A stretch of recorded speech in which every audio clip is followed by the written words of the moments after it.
O Vida de Jornalista tem o selo da Rádio Guarda-Chuva. Jornalismo para quem gosta de ouvir.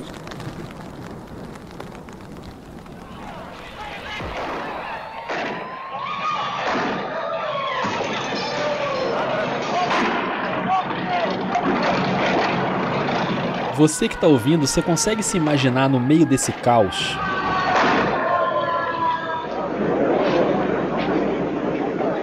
Isso era o campus da Universidade do Mississippi, na cidade americana de Oxford, na noite de 30 de setembro de 1962. O sul dos Estados Unidos era uma espécie de ninho da supremacia branca. O sistema de segregação racial ali no Mississippi chegou a ser usado como modelo pelo apartheid na África do Sul. Naquela noite de domingo, chegou até o campus, escondido e escoltado ali por uma entrada lateral, um homem de 29 anos chamado James Meredith. No dia seguinte, na segunda-feira, ele faria sua matrícula como o primeiro homem negro aceito pela universidade, depois de várias tentativas, inclusive na justiça, numa decisão que quebrava mais de um século de segregação e despertava a fúria dos alunos brancos, da sociedade branca e até do governador do estado, que também era um supremacista. I love Mississippi. I love and I respect our heritage. Para aquele homem conseguir se matricular, mais de 500 agentes do governo americano foram mandados para Oxford no meio da madrugada, entre policiais federais, agentes penitenciários, polícia do exército, guarda nacional, tudo isso para conter os 3.000 brancos enfurecidos, muitos deles armados, que estavam dispostos a ir para o confronto para evitar que a universidade tivesse um aluno negro. Nesse confronto, 2 pessoas morreram, mais de 300 ficaram feridas, até que na segunda-feira, James Meredith finalmente fez sua matrícula. James H. Meredith, backed up by the federal government's determination that the law be observed, wins his fight in Oxford, Mississippi, and becomes the first Negro known to register in the state university. But the climax leaves bitter wounds. The town becomes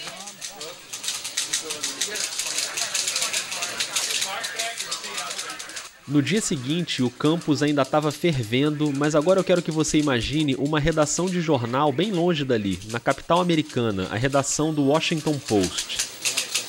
Em uma das mesas está uma jovem repórter acompanhando à distância os efeitos de toda aquela movimentação em Oxford.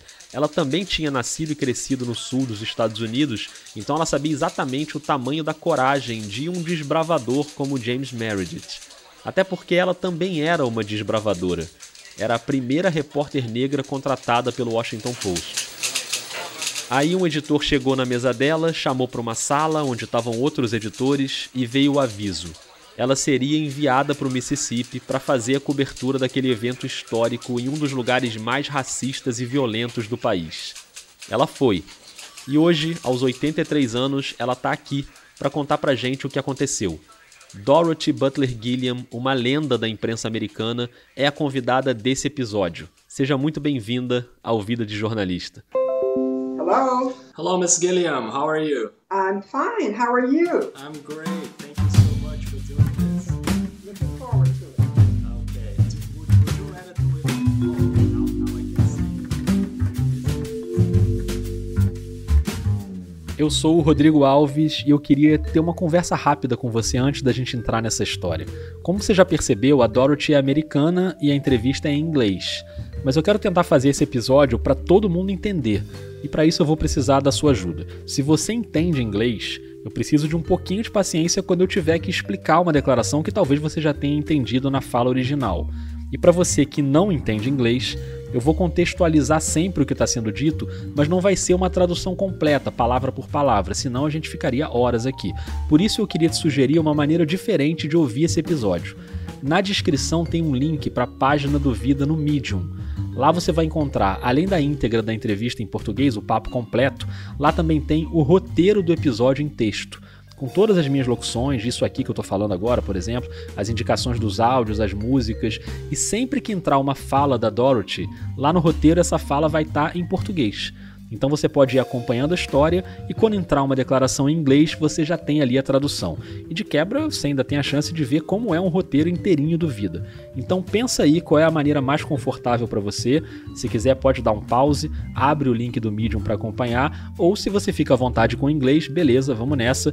O que importa é você entender o que vai ser dito aqui, porque muita coisa relevante vai ser dita aqui.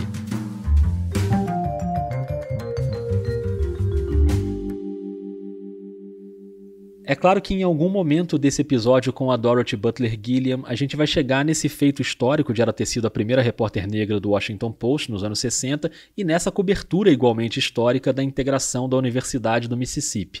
Mas como de hábito aqui no Vida, a gente começa buscando o primeiro encontro com o jornalismo. No caso da Dorothy, ela nasceu em 1936 em Memphis, no Tennessee, e cresceu em Louisville, no estado de Kentucky. Louisville, Kentucky. Established in 1778 at the strategic falls of the mighty Ohio River. Today awarded the title All-America City for outstanding progress in community relations. Ela era a oitava de 10 irmãos, o pai era pastor na igreja metodista e a mãe trabalhou como professora e depois como empregada, e a Dorothy, pré-adolescente, ali no pós-guerra dos anos 40, teve um contato indireto com o jornalismo, porque além de ouvir muito rádio, muito jornalismo no rádio, ela saía da escola e ia pela vizinhança vendendo o jornal The Louisville Defender.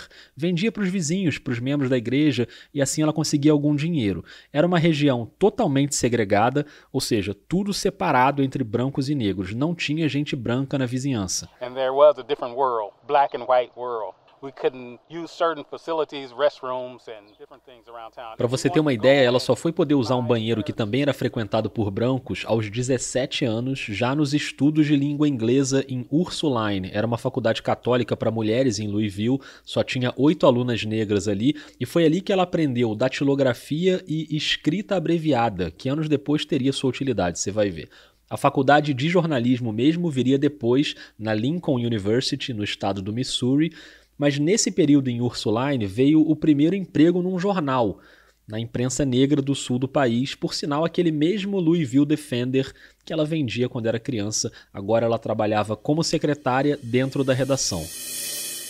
So I got a job at the local black newspaper as a secretary. After school, each day I would go to the office and I was the secretary to the editor. Era essa rotina de escola e depois trabalho como secretária do editor do jornal. Até que um dia... One day he came into to the desk where I was sitting and he said, "We need to send you out on a story.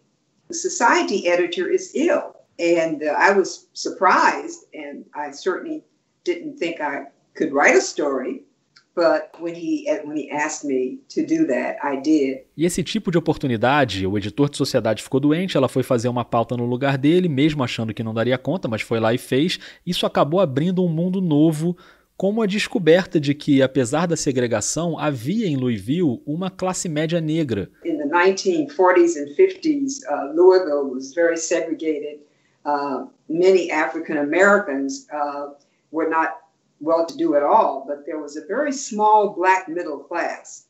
And so they were the society that I was writing about. Pessoas que tinham casas muito bonitas, com vasos de cristal, com porcelanas. Things that, I basically had seen in the movies. It was just the beginning of discovering new worlds. And I have been doing that for much of my life. E essa descoberta de um novo mundo que ela só via no cinema se deu graças à imprensa negra, que teve uma importância muito grande na história americana desde 200 anos antes, quando um pequeno grupo de negros livres nos Estados Unidos fundou o Freedom's Journal, o primeiro jornal criado e operado por negros em Nova York em 1827. Depois vieram muitos outros veículos para cobrir temas que a imprensa branca ignorava, principalmente no sul do país. What black reporters did was to take their life into their hands and go down south and write the stories of what was really happening in the south. E ir para o sul do país era um ato de coragem. Você podia ser morto pela polícia, pelos xerifes locais. Because it was very dangerous. The white sheriffs would kill them. But they would wrap their little portable typewriters in old clothes, pretend that they just were ambling down the street, carrying a pack of old clothes, because that's what the racist white people in the South expected them to do. Olha que maluquice, enrolar a máquina de escrever portátil com umas roupas velhas para fingir que estava vagando ali pelo sul. Ninguém podia saber que eles eram repórteres. Muitos botavam até uma Bíblia embaixo do braço para fingir que eram pastores. They put a Bible under their arm and go down. So they wrote the stories of what was going on.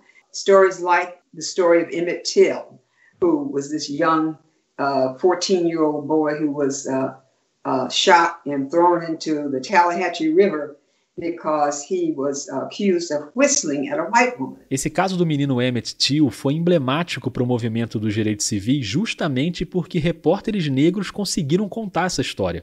Um menino de 14 anos acusado de assobiar para uma mulher branca, o irmão dela foi se vingar, tirou o garoto de dentro da casa de um tio, colocou no porta-malas de um carro, espancou o menino, arrancou um olho dele, deu um tiro e jogou o corpo no rio Tallahatchie, no Mississippi.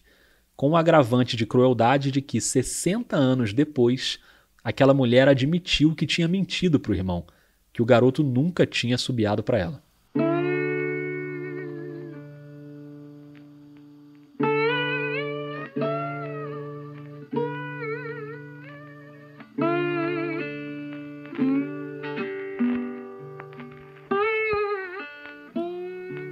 Em 1957, 2 anos depois do assassinato do Emmett Till, 9 adolescentes negros, mais ou menos da mesma idade do Emmett, foram escolhidos para iniciar um processo de integração escolar em Little Rock. Eles tinham notas muito boas, por isso eles foram selecionados para entrar na Central High School, uma escola que até então só tinha brancos. Isso foi 5 anos antes daquela integração na Universidade do Mississippi. E era para ser um processo tranquilo, mas obviamente não foi, porque a população branca da cidade reagiu.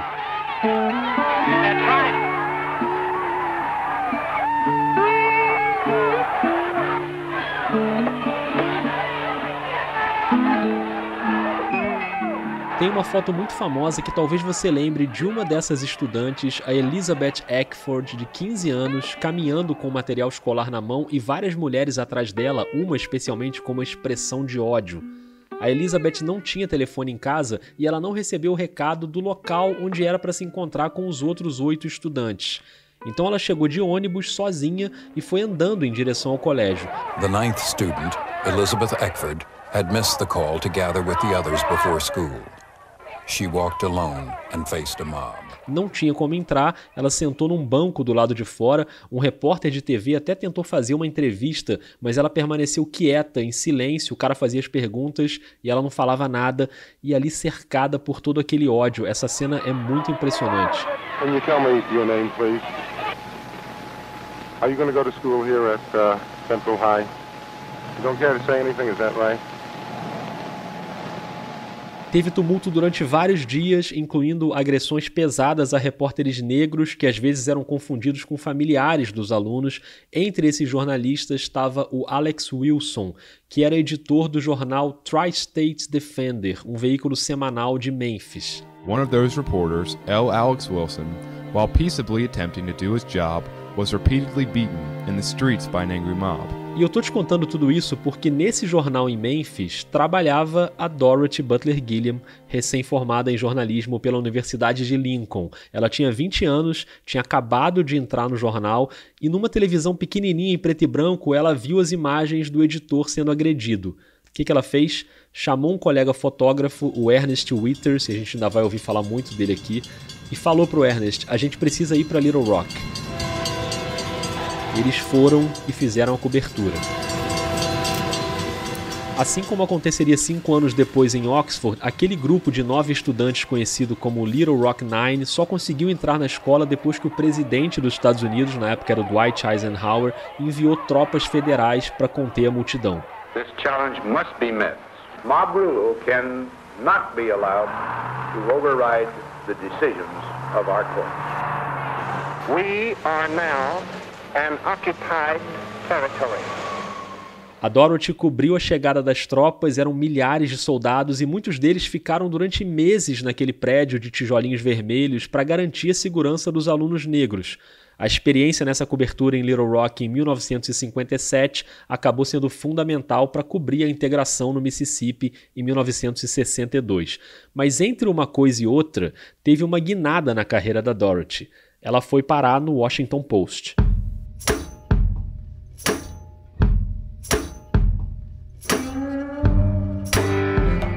Eu já te conto como isso aconteceu, aliás, ela mesma vai contar, mas antes eu quero te dar uma sugestão para quando você terminar esse episódio aqui. O Vida, como você sabe, faz parte da Rádio Guarda-Chuva, uma confraria de podcasts jornalísticos, e um deles é o Finitude, que vem fazendo um trabalho sofisticado com um tema difícil, que é a morte, o luto, o fim. E no episódio dessa semana, a Juliana Dantas conversa com o filho de um homem que morreu naquele acidente com o avião da TAM em 2007, que caiu sobre os prédios em São Paulo. Meu pai tinha ligado para ela, falou, olha, eu tô aqui no prédio da TAM, caiu um avião sobre nós, eu tô aqui tentando ajudar as pessoas, e caiu a ligação, assim. Aí eu não sei, porque a gente imagina que com aquele acidente, tudo ali pegando fogo, parte da estrutura caindo, não sabe se foi o sinal, caiu, se foi alguma coisa, caiu perto dele, ali ele desligou, caiu sobre ele, não sei, né? É uma história emocionante e muito bem contada, então ouça o Finitude e os outros podcasts da Guarda-Chuva, o Budejo, o Põe na Estante, o Giro Latino e a Rádio Escafandro.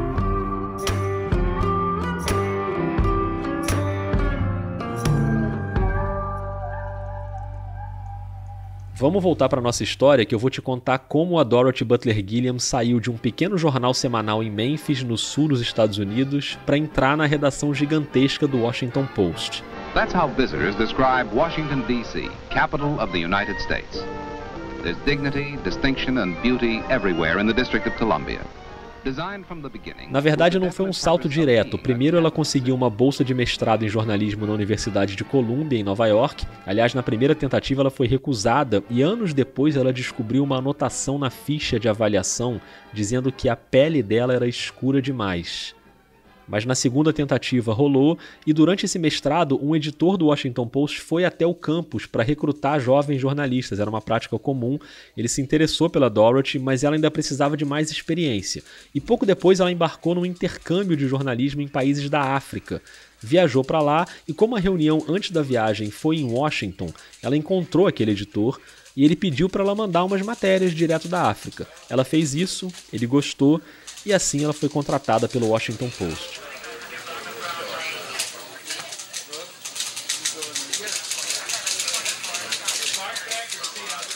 O que esperava a Dorothy naquele momento era uma redação grande, agitada e branca, com apenas 2 jornalistas negros, 2 homens, sendo que um deles quase sempre estava viajando. Ela já sabia que ia enfrentar um cenário como esse, então eu pedi que ela tentasse lembrar exatamente como foi aquele primeiro dia, a primeira vez que ela entrou no prédio do Washington Post. Well, it was a very memorable day. E nesse dia inesquecível, a primeira coisa que veio à cabeça dela foi uma frase de um professor lá da Universidade de Jornalismo em Colômbia. One of my professors had said, "You have so many handicaps, you'll probably make it." Olha a lógica, né? Você tem tantas desvantagens, tantas deficiências que provavelmente vai conseguir. He probably thought he was saying something encouraging. Today we would call it racist and sexist, right? Com essa frase na cabeça, uma frase que hoje seria considerada racista e machista, ela entrou no prédio. E era um prédio enorme que lembrava uma fábrica com o térreo tomado pela gráfica onde o jornal era impresso, depois o lobby, os primeiros andares e a redação ficava no 5º andar. Não dava para não imaginar que era um lugar em que a raça e o gênero dela realmente eram tratados como desvantagens. As I went into the building that day, somehow the thought came to me about what my professor had said. That I had so many handicaps, I'd probably make it. Just the thought that who I was as a person, my race and my gender, were handicaps. And I think it just seemed to cause a little roar in my stomach, you know. But I knew what I had to do, and I did it. E aí ela adotou o que ela chama de game face, né? Quer dizer, aquela expressão de vamos pro jogo, e entrou na redação. I put on my game face and just walked into the newsroom, and I think I felt somewhat like I was diving into a sea of white men and I didn't know whether I could swim. E ficou claro que naquele mar de homens brancos ela ia ter que aprender a nadar bem rápido. E aí veio uma outra frase na mente dela, uma frase de Martin Luther King, convocando negros e negras a ocupar posições de trabalho das quais eles vinham sendo excluídos. How important was that kind of lesson for you to go through that process? Oh, it was so important. It was so important because I had grown up in the South. I was born in Memphis, Tennessee, and grew up in Louisville, Kentucky, all these segregated places. Tennessee e Kentucky tinham uma segregação muito feroz na virada dos anos 50 para os 60, assim como o Alabama, onde poucos anos antes tinha acontecido o boicote aos ônibus de Montgomery, depois que a ativista Rosa Parks se recusou a ceder o lugar para uma pessoa branca e foi presa.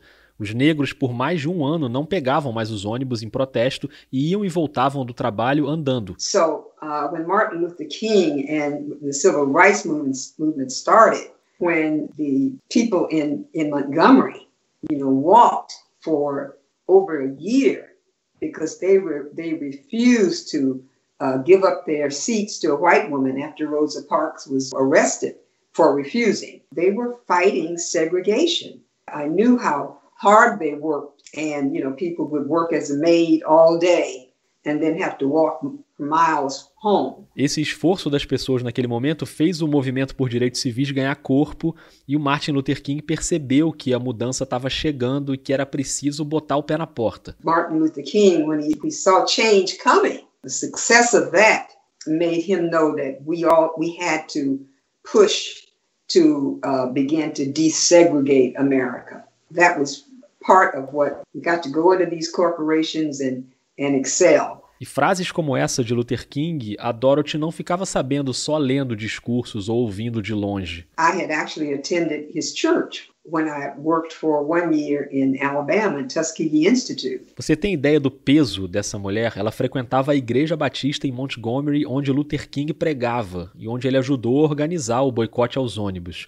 Por isso, no momento em que ela chega ao Washington Post, era inevitável lembrar dessa convocação para que os jovens liderassem a mudança e ocupassem novas posições na sociedade americana. It was a time when we knew that young people had to be a part of changing America. So his desire for us to be a part of change, to help lead the change, that struck me very, very close to the heart. Com o coração motivado desse jeito, a Dorothy começa a sua jornada no Washington Post, uma relação que duraria quase 4 décadas, e até hoje ela mora em Washington, mas de lá pra cá a cidade mudou muito.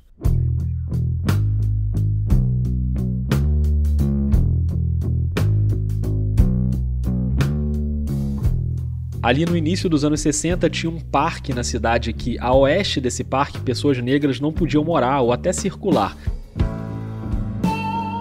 Então eu queria convidar você que está ouvindo para fazer aquele exercício que a gente sempre faz aqui no Vida e tentar imaginar o que é ser uma repórter de um grande jornal, sendo que se locomover pela cidade é uma tarefa complicadíssima. Mais que isso, pegar um táxi para ir e voltar da pauta era quase impossível.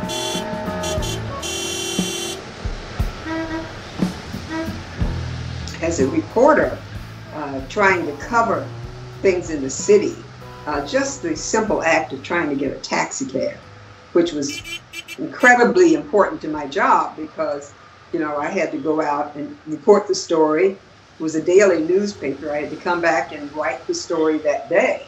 But the taxis would see me. I'd be, raising my hands, failing, and they would see my dark brown skin and they would hit the accelerator. Taxistas pisando no acelerador quando viam que era uma mulher negra. So it was there were just really daily challenges. E para vencer esse desafio diário, ela lançava mão de truques aprendidos lá em Louisville. Lembra que eu falei que ela aprendeu escrita abreviada na faculdade em Ursuline? Foi muito útil para rascunhar a matéria na rua enquanto não conseguia pegar um táxi. I used my shorthand to work on my stories, sometimes on the street when I was trying to hail a cab to get back to the office. E a hostilidade não vinha só dos taxistas, vinha também dos colegas brancos do próprio jornal, que na redação tinham um comportamento, mas na rua era outra história. A white colleague might be civil to me inside the building, but if I saw that same colleague in the street, they would pretend they didn't know me. And that was very humiliating. It took a lot of emotions that had to be masked in order to really do that job. E ela ainda tinha um nível de consciência racial que chegava ao ponto de não reclamar com a chefia, nem sobre os colegas, nem sobre a dificuldade de pegar táxi, nada. Ela guardava tudo para ela. Right, because I knew that it would be used as an excuse not to hire another black woman. Mesmo aos 24 anos, ela já tinha vivido muita coisa para saber que qualquer reclamação podia servir de desculpa para esse discurso. Nós tentamos contratar pessoas negras, mas dá muito problema. I had lived in America long enough to know, there was enough hostility about my being there. If I came back and complained and just told the truth about what was happening, they would say, well, we tried, we hired one, but unfortunately, it just doesn't work because, the taxis won't pick them up and, it's not our fault. E passar tanto tempo nesse cenário guardando as frustrações acabou gerando questões de saúde mental, depressão, ataques de pânico. Claro que isso tinha relação com aquilo, do próprio colega de trabalho te ver na rua e fingir que não te conhece. Yeah, it was related to that. And it was related to going sometime on assignments when people didn't believe I was a reporter. Essa cena que ela vai contar aconteceu logo no início do trabalho no Post, quando ela foi entrevistar uma mulher que estava fazendo aniversário de 100 anos. Era uma pautinha boba ali do dia a dia da cidade, mas ela foi barrada na portaria quando chegou para a entrevista. I remember going to an assignment on west of the park to cover a 100-year-old birthday. And I walked up to the doorman, and the doorman said, "You can't come in the front door. The maid's entrance is in the back." My first thought was I wanted to slap his face, but I couldn't do that. E em vez de dar um tapa na cara dele, como ela disse que queria, ela teve que se explicar, mostrar o crachá, passar por todos os trâmites. E era sempre assim, quando ela passava do parque e ia fazer uma matéria numa vizinhança branca. Going into white neighborhoods was an invitation to be abused. So, yes, it took a while to deal with some of those pressures. E por falar em pressão, chegou a hora da gente saber o que aconteceu em uma das coberturas mais importantes da carreira da Dorothy e um dos episódios mais marcantes do movimento por direitos civis nos Estados Unidos. Vamos voltar para o Mississippi.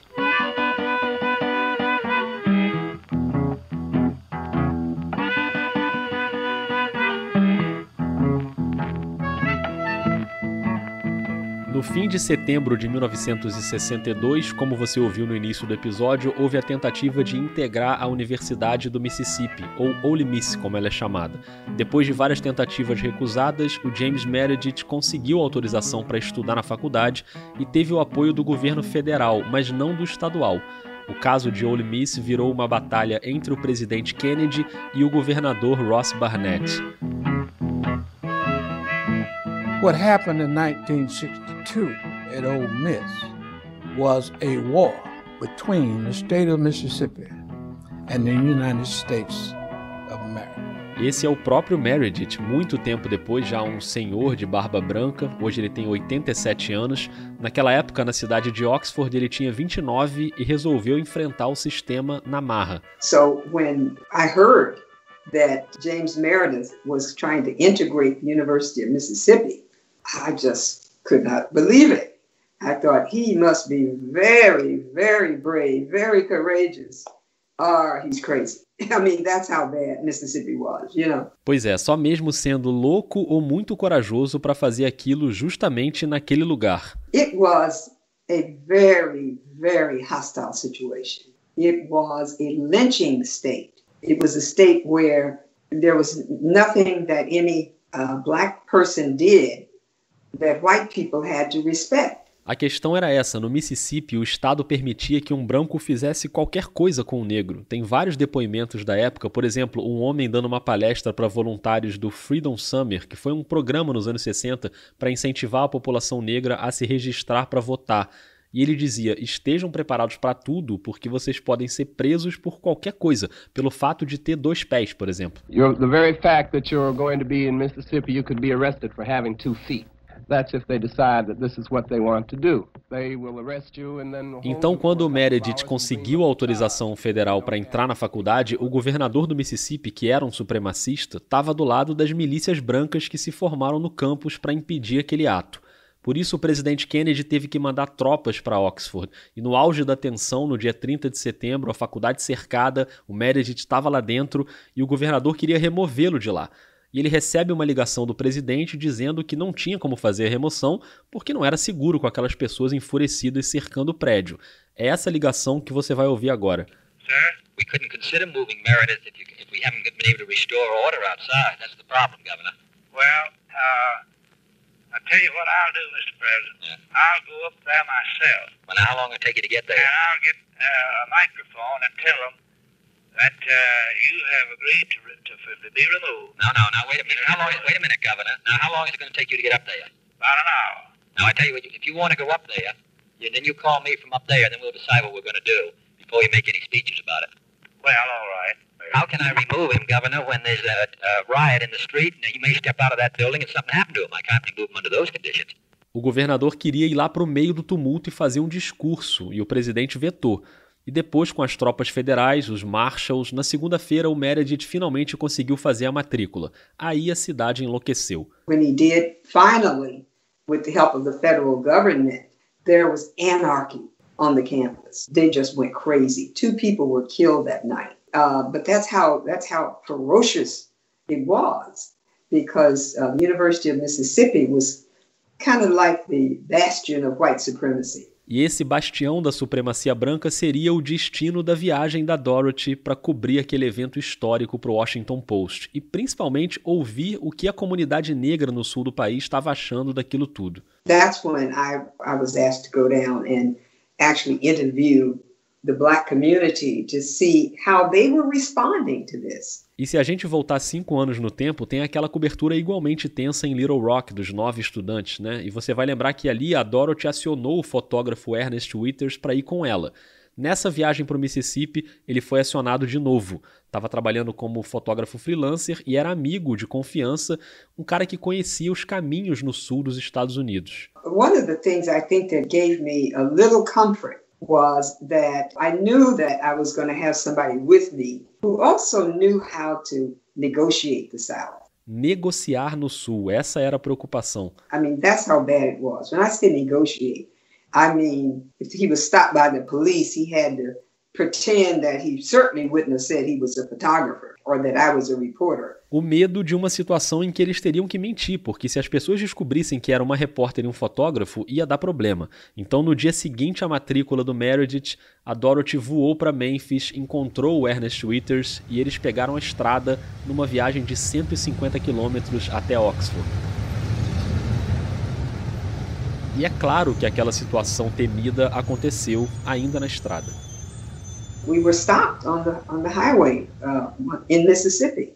These guys just waved their hand and he's supposed to stop. Were they law enforcement? No, they were just, 2 white dudes. But their whole idea was, we can do what we want to with you. 2 homens brancos que nem eram policiais, mas no Mississippi era aquilo. Eles sabiam que tinham autoridade para parar 2 negros na estrada. They said, where are you going? And he said, I'm going to Jackson to see my uncle. And, he just spoke in the dialect and pretended that he was just another person, but he definitely wasn't going to Oxford because they said, don't you dare go to Oxford, because they knew what was happening there. E foi assim que eles escaparam, o Ernest falando com sotaque local, mentindo que ia para Jackson visitar um tio e não para Oxford, mas enfim, conseguiram se livrar daquela abordagem. Era essa segurança que deixava a Dorothy um pouco mais tranquila. O Ernest podia salvar a vida dela. Really made all the difference. I knew that he would could most likely get me out alive. Além de se manter viva, tinha outro tipo de preocupação. Por exemplo, onde eles iam dormir durante aqueles dias. Once I got there, where was I going to sleep? Because there were no hotels for black people in Oxford, Mississippi. A saída foi procurar um lugar que costumava ser até um ponto de informações para a população negra, que era a funerária para pessoas negras.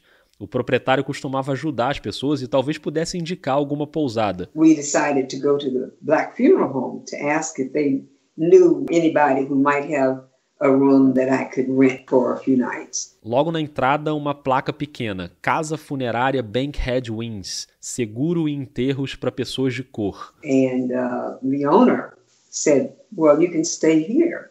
There's a room up there near where the family stays, and you could stay up there, near the mortuary. Essa foi a solução, se hospedar na casa funerária e dormir ao lado do necrotério. So I ended up sleeping with the dead because there was no hotel that would rent me a room. Em uma daquelas noites, ela percebeu que no meio da madrugada chegou o corpo de um jovem negro e imediatamente ela imaginou que pudesse ter a ver com o que estava acontecendo na cidade. And during the night sounded like there was a commotion downstairs.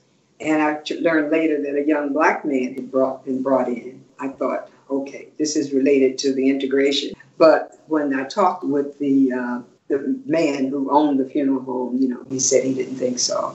There have been so many lynchings and everything else in Mississippi. It wouldn't surprise me if he had been a victim. Até hoje ela não tem certeza se a morte daquele jovem teve relação com os tumultos no campus, mas esse tipo de coisa só mostra que dormir com os mortos estava longe de ser a maior preocupação naquele momento. I was wondering if you were afraid, but I guess you were probably more concerned about the living back then than with the dead, right? That is a very interesting point. Mais preocupada com os vivos do que com os mortos, a Dorothy conseguiu entrevistar vários moradores da comunidade negra, o que certamente não aconteceria se fosse um repórter branco.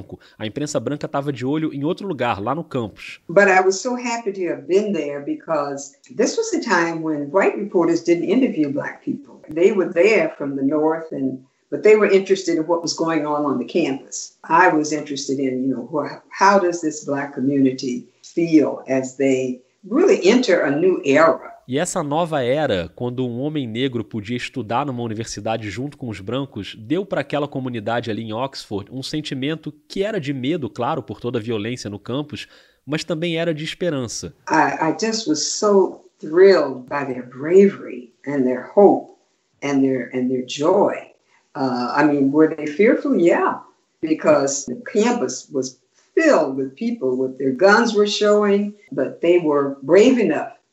These people I interviewed just a day or so after Meredith had integrated the university were talking about how hopeful they were that this was going to be the start of change. And for me, it was so important to capture that. Essa vontade de mudança que a Dorothy capturou em Oxford também se espalhava pelo estado, tanto que depois de fazer várias entrevistas ali, ela e o Ernest pegaram o carro e foram para Jackson, mas não para visitar um tio do Ernest, como eles tinham falado para aqueles dois brancos na estrada. And when we got to Jackson, Mississippi, I had the honor of interviewing a man named Medgar Evers. Medgar Evers era um ativista da NAACP, a Associação Nacional para o Progresso das Pessoas de Cor, que tentava criar lideranças negras na cidade. And we are constantly building new leadership here in the state. We feel now that we have gotten to the point that the leadership has become stabilized, and it's a matter now of developing it and refining it. Quando a Dorothy chegou para entrevistar o Medgar Evers, poucos dias depois da integração em Ole Miss, ele já tinha uma lista de várias instituições de ensino para dar o próximo passo e integrar também. So when I interviewed him, he was talking about some of the things they were going to do next, despite the violence that had occurred just integrating the university. He was saying, well, we can't stop. Parar não era mais uma opção. O movimento precisava continuar. And I was just amazed at his courage. Mas no caso do Medgar Evers, essa história de coragem não teve um final feliz, pelo contrário, foi um final triste e bem rápido. Unfortunately, 7 months later, he was killed in his driveway. He was assassinated.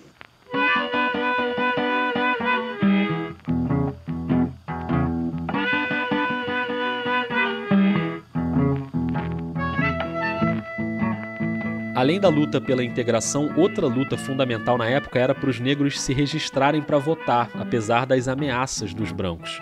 Em junho de 1966, o James Meredith, já formado em ciência política pela Universidade do Mississippi, decidiu fazer uma marcha solitária andando de Memphis até Jackson para chamar atenção para a importância do voto dos negros. Foi a chamada Marcha contra o Medo. On June 5, 1966, Meredith left Memphis, Tennessee, prepared to walk 220 miles to Jackson, Mississippi. He called it a march against fear. To point up and challenge, if necessary, this all-pervasive and overriding fear that's so much a part of the day-to-day life of the Negro in this country, and especially Mississippi.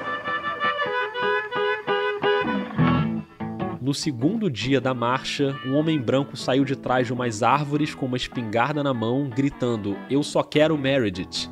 Deu 3 tiros no ativista, que caiu no chão e foi socorrido. A munição da arma era para caçar pássaros, então Meredith não morreu.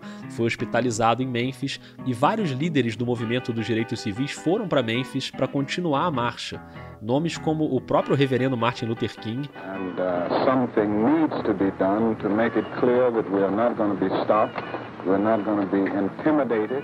E também como o Stokely Carmichael, primeiro-ministro do Partido Pantera Negra. I'm not going to beg the white man for anything that I deserve. I'm going to take it.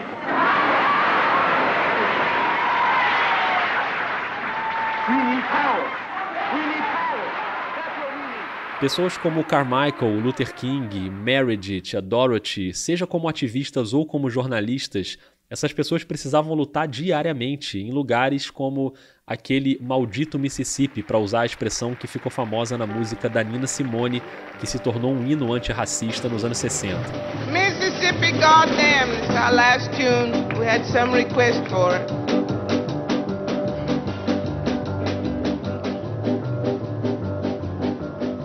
Alabama's got me so upset. Tennessee made me lose my rest. And everybody knows about Mississippi, goddamn. Alabama's got me so upset. E o maldito Mississippi, 60 anos depois, continua espalhado por aí. Pode ser agora o maldito Minnesota, onde a polícia assassinou o George Floyd, o maldito Kentucky, onde mataram a Breonna Taylor, ou o maldito Wisconsin, onde balearam o Jacob Blake.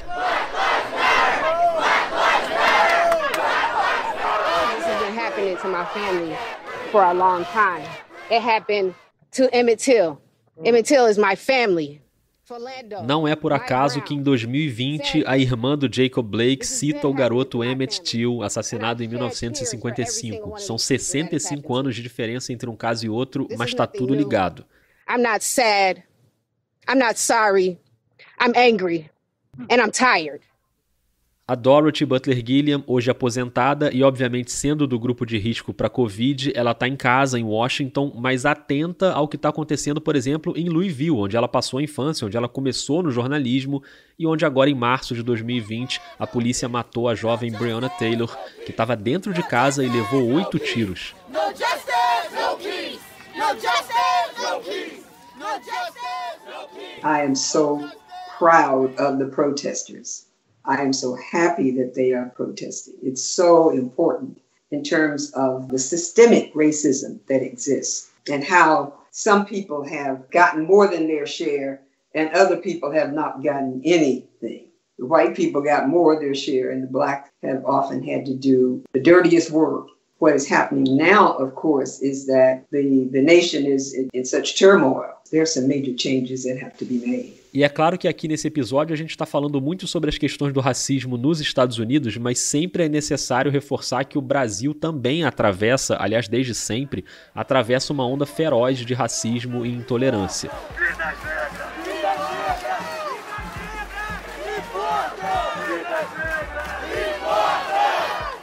E assim como a Dorothy, a gente tem muitos jornalistas aqui no Brasil que de formas diferentes enfrentam esse problema, Só para citar alguns que passaram aqui por essa temporada do Vida: o Pedro Borges, do Alma Preta, a Flávia Oliveira, a Cecília Oliveira, a Mariana Assis, o Vinícius Assis, o Tiago André, o Tiago Rogero, a Rafaele Serafim, a Letícia Ferreira, o Raul Santiago, entre outros jornalistas negros que levantam a voz contra esse cenário e produzem nas mais diferentes áreas. Então esse episódio também é dedicado a eles e a todos os jornalistas que têm sido atacados das formas mais variadas, com um governo que é declaradamente um inimigo da imprensa, né? Uma patifaria! Folha, cala a boca, não perguntei nada! Folha São Paulo! Um jornal patife e mentiroso! Está saindo, cala a boca! Cala a boca! Vou vontade de encher tua boca com uma porrada, tá? Lateral aqui. E com seguidores fanáticos que agridem verbalmente, que agridem fisicamente. Então eu quis encerrar essa conversa com a Dorothy pedindo para ela deixar uma mensagem para os jornalistas brasileiros, especialmente os jovens que estão chegando agora nessa luta. Yeah, that's a very good question. It's very sad and very frightening to me to see what has been happening with journalists around the world, and certainly including Brazil. One of the things is that you have to keep fighting. You have to keep fighting. E aqui eu é que não consigo deixar de fazer um paralelo com a mensagem que a Dorothy ouviu lá no fim dos anos 50 do Martin Luther King para continuarem lutando e que agora ela repassa aos jornalistas mais jovens. Fighting to be truth tellers. Fighting to tell both sides of the story. Pushing back and resisting the evil that is being pushed on journalists because they don't want the story to get to the wider public.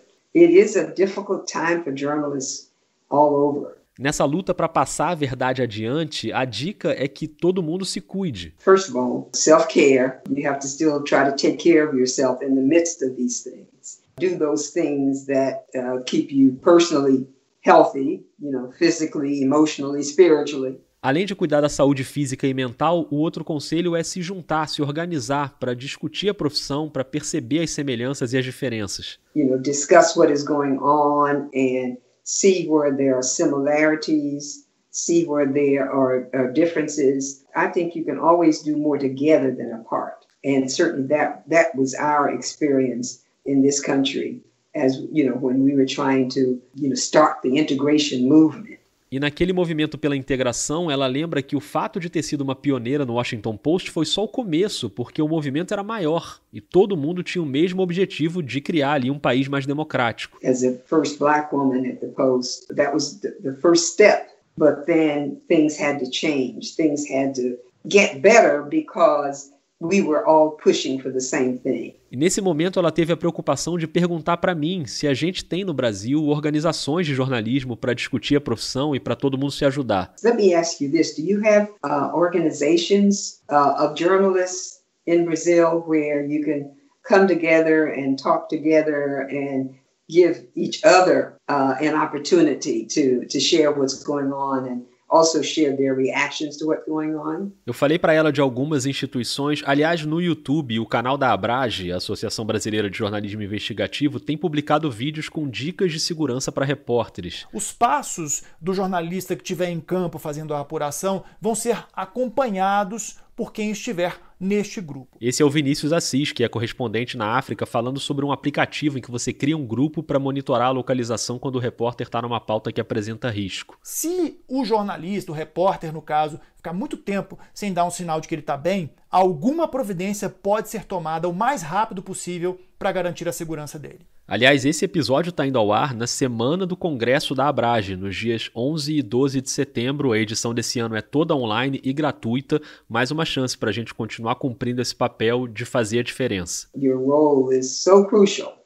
The fact that you're coming together and trying to push for change is very important. You are not alone what you are doing. As you continue to tell stories like mine, you're making a contribution. E foi muito legal ouvir isso de uma pessoa tão importante. Acho que o Vida é muito um espaço de bastidores de reportagem, como foi nesse episódio, mas também um espaço de reflexão sobre o jornalismo. Isso me deixa muito feliz e agradecido por essa conversa, que eu encerrei agradecendo e perguntando se ela estava se cuidando na quarentena, se estava tudo bem com ela e com a família. Yes, I am doing well, thank you. My children don't live with me or in the same city, but they are constantly calling and reminding me to be careful and to stay safe. Muito bem, tá segura, tá em casa, apesar de estar ali pertinho do Donald Trump, porque ela mora a uma rua ali da Casa Branca. Right down the street from Donald Trump. Mas a vizinhança é melhor que isso, viu? But I also live right down the street from Black Lives Matter Plaza.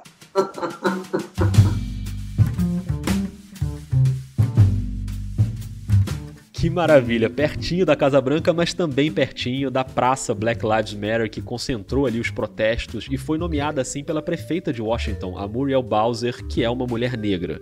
Muito obrigado a Dorothy Butler Gilliam. Oh, thank you very much. All the best. Adorei essa conversa, espero que você tenha gostado, espero que tenha dado certo esse esquema aí com os áudios em inglês, e a entrevista obviamente foi bem maior do que os trechos que você ouviu aqui, então se você quiser mais Dorothy, vai lá no link do Medium que tá na descrição do episódio, lá tem a íntegra do papo em português. Tem um tema até que a gente não abordou aqui, que é a luta dela para tornar as redações americanas mais diversas, criando cursos, treinando jornalistas, é bem interessante, tá lá na íntegra da entrevista. E se você quer ainda mais Dorothy, eu recomendo demais o livro que ela lançou esse ano, chamado Trailblazer, que dá para traduzir aí como desbravadora, pioneira, né? No livro ela conta todas essas histórias e muitas outras, não tem ainda um lançamento em português, mas para quem consegue ler em inglês, recomendo demais o livro. Queria agradecer também a Julia Wilson, que é a assessora que fez essa ponte e foi super simpática, um beijo, Julia.